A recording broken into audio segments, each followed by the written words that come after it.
After the passing of the prophet Joshua, who had led the Israelites into the promised land, a new prophet named Hizqeel, Ezekiel, Ibn Buzi, was chosen by Allah to lead the Israelites. The people of Israel, fearing the plague that had struck their homeland, fled from Palestine and settled on a vast plateau.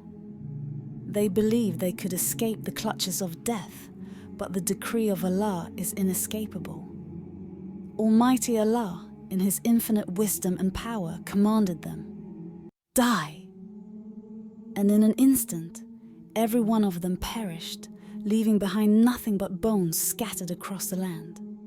A fence was then erected around them so that they were not eaten by wild animals.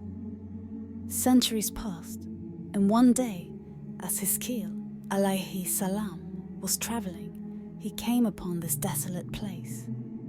The sight of the bones, bleached by time and the elements, filled him with wonder. As he stood there, contemplating in deep reflection of the fate of those who had perished, a voice called out to him, "Do you wish to witness how Allah brings the dead back to life?"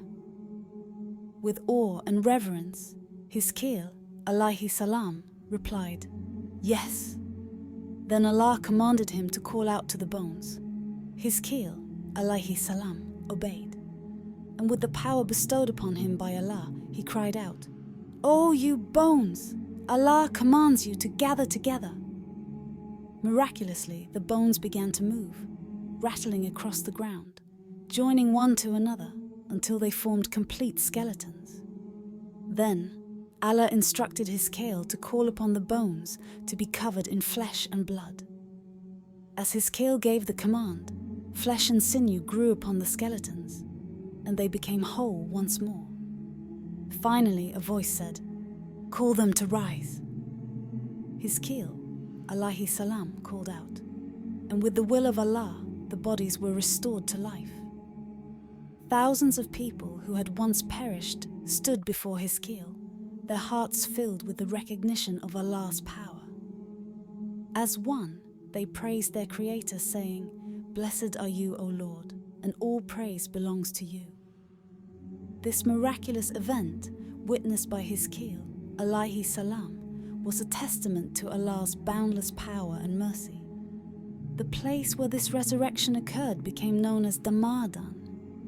It served as a reminder to all who heard the tale of the futility of fleeing from Allah's decree and the incredible mercy He bestows upon His creation. Years passed, and the Prophet Hizqeel, alayhi salam, continued his mission among the Israelites, guiding them with wisdom and patience. But after his passing, the people once again strayed from the path of righteousness. They broke their covenant with Allah and turned to the worship of idols, including Baal. In response to their waywardness, Allah sent another prophet, Elijah, alayhi salam, to bring them back to the true faith. Thus, the cycle of guidance and rebellion continued, with each prophet striving to lead the children of Israel back to the worship of the one true God. And in every age, the stories of these prophets serve as reminders of Allah's infinite power, mercy, and justice.